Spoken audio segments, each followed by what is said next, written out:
일본의 전설에 따르면 마타후로라는 유명한 검술가는 청년 시절 검술 도장을 운영하는 명성이 자자한 야규라는 무사 가문에서 태어나 장래가 촉망되었지만 자신의 잠재성을 전혀 깨닫지 못하고 있었던 게으른 청년이었다고 합니다. 그래서 이를 염려한 그의 아버지는 아들 마타후로를 무기력에서 벗어나게 하기 위해서 집에서 쫓아내었습니다. 영문도 모른 채 집에서 쫓겨난 철없던 마타후로는 자신에게 내려진 벌이 터무니없이 가혹하다고 생각하고 아버지를 원망했습니다. 아버지의 판단이 잘못되었다는 것을 증명해야 했습니다. 그래서 검술의 대가가 되어 꼭 집으로 돌아가겠다는 굳은 결심을 하고 전국 최고의 검술가를 찾아 나섰습니다. 머무는 여인 숙이며 술집 등에서 주워들은 정보를 가지고 전국 방방곡곡을 헤매던 중 마타후로는 48개의 거대한 폭포로 수놓아져 있는 산등성에 있는 기라는 지역에 다다르게 되었습니다.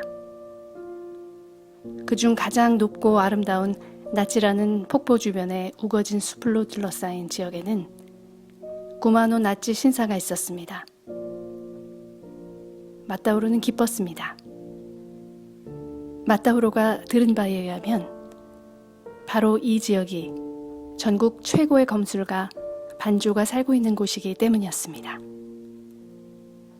그러나 반조의 오두막은 구마노 신사로부터도 한참 안으로 들어간 외딴 곳에 자리하고 있었습니다.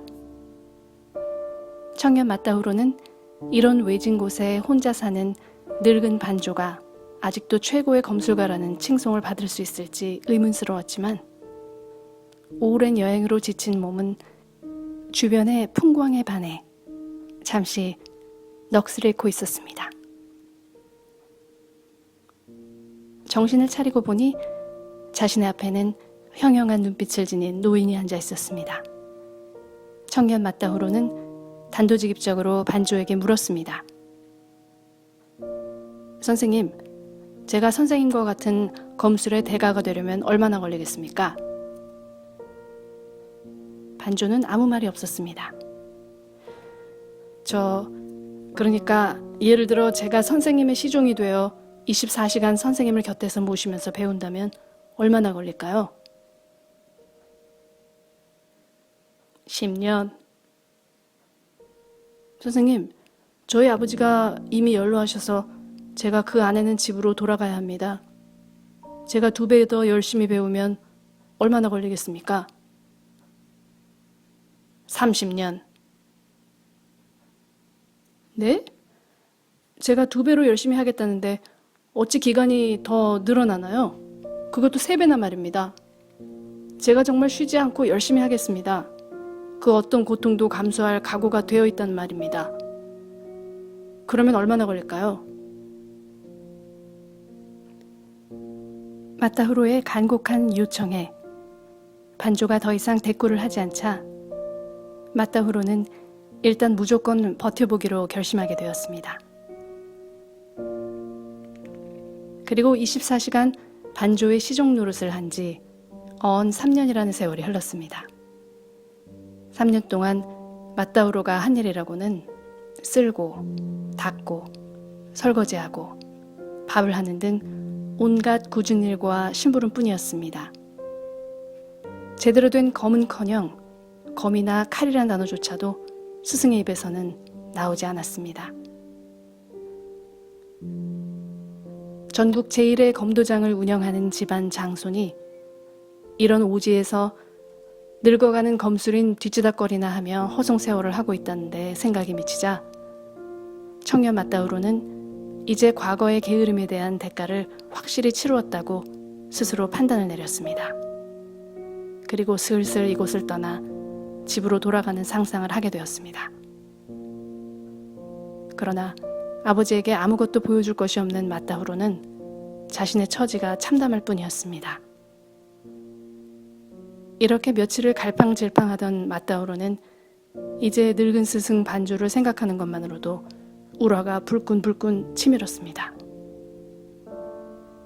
그래서 눈앞에 있는 장작용 통나무를 향해 분노의 도끼날을 내리 꽂았습니다. 갑자기 그때 어디선가 죽비가 날아와 마타후로를 후려쳤습니다. 깜짝 놀란 마타후로는 뒤로 나둥그러지며 장작더미에 파묻혀버렸습니다. 고요하기만 했던 산속에서 지낸 지 3년 만에 처음 일어난 소란이라 마타후로의 가슴은 마구 벌렁거렸습니다. 순식간에 일어난 일이었지만 마타후로는 스승을 향한 자신의 불손한 마음을 들키기라도 한 듯 심한 부끄러움을 느꼈습니다. 야규 가문의 장손으로서 비록 자신의 선택이 잘못되었을지라도 마지막까지 책임과 예의를 갖추어 명예를 더럽히지 않는 것이 도리라고 생각하며 반성했습니다.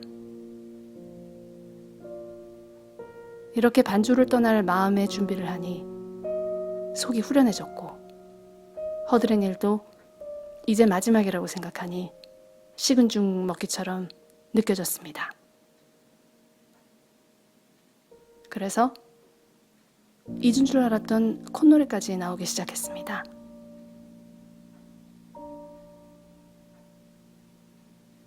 스승의 옷가지를 빨러 근처 폭포수 옆에 앉아 있으니 폭포물이 떨어지면서 만든 뿌연 안개가 한 폭의 그림처럼 아름답다고 느끼고 있을 때 갑자기 또 한 차례 죽비가 날아와서 마타후로의 등을 후려쳤습니다. 소스라치게 놀란 마타후로는 그만 물에 풍덩 빠지게 됐습니다. 물에 빠져 허우적대고 있는 마타후로에게 스승 반조는 쩌렁쩌렁한 목소리로 말했습니다. 못난 놈, 검술을 배우겠다는 놈이 아직도 이 막대기 하나를 못 피하느냐? 야규 가문의 장손 마타후로는 다시 한번 자존심에 큰 상처를 입었습니다. 자신을 내쫓은 아버지에게 복수하려고 반조를 찾아왔는데 그 복수심은 그새 어디로 사라져버리고 이제는 이 스승에게도 못난이 취급을 받다니 마타후로는 정신이 번뜩 들었습니다. 우선 못난이라는 불명예를 씻어 자신이 가문의 수치라는 인상을 남기면 안 되겠다는 생각이 들었습니다. 그날부터 마타후로는 빈틈없이 주위를 살폈습니다. 그러나 아무리 신경을 곤두세워도 스승 반조는 쥐도새도 모르게 나타나 빈틈을 찾아 마타후로를 가격한 후 사라졌습니다.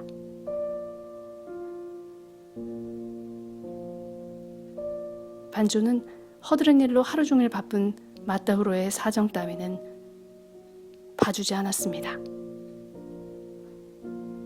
죽비 공격 횟수는 나날이 늘어났고 꼭 마타후로가 바쁠 때를 골라 시도 때도 없이 죽비를 날렸습니다. 이 때문에 마타후로는 주변의 온갖 잡음 속에서도 스승이 다가올 때 날만한 도포자락 소리와 죽비 소리에 신경의 날을 세우지 않으면 안 되었습니다. 어느새 스승 반조를 떠나겠다는 결심도 잊은 채 수개월이 흘렀습니다. 이제 청년 마타후로는 더 이상 애송이가 아니었습니다. 따라서 반조 또한 전략을 새롭게 바꾸기 시작했습니다. 이제는 밤낮으로 마타후로를 공격하기로 한 것입니다. 그래서 마타후로 또한 2배의 노력이 필요하게 되었습니다. 얕은 잠을 자면서 경계심을 늦추지 않도록 무의식까지 단련시키지 않을 수 없었던 것입니다. 마타후로가 죽비를 잘 피하면 피할수록 반조는 점점 더 교묘한 전략을 세웠고 마타후로 또한 점점 더 능숙하게 반조의 전략에 대응할 수 있게 되었습니다. 결국 마타후로는 감각이 거의 초인의 수준처럼 날카로워졌습니다. 반조의 일거수일투족을 훤히 내다볼 수 있게 되었고 피할 수 없는 공격이 없는 지경에까지 이르게 되었습니다. 이렇게 마타후로가 반조를 찾아온 지 4년이 지난 어느 날, 마타후로는 여느 때와 다름없이 밥을 짓고 있었습니다. 불 앞에 앉아 조심스럽게 우엉 껍질을 다듬고 있는 마타후로의 뒤에서 반조가 또 죽비를 힘껏 내려쳤습니다. 마타후로는 한 손으로 앞에 끓고 있는 밥솥의 뚜껑을 집어들어 죽비를 막아낸 뒤 미동도 하지 않고 하던 일에 계속 몰입하였습니다. 그날 밤 반조는 마타후로에게 검술의 능숙도를 인정하는 자격증과 함께 오래된 검을 하나 내밀었습니다. 마타후로는 이제 그런 것들이 필요하지 않다는 것을 알았습니다. 정식 검술 및 무기를 다루는 교육을 받지 않고도 그는 가장 높은 무술 및 선의 경지에 올랐기 때문입니다.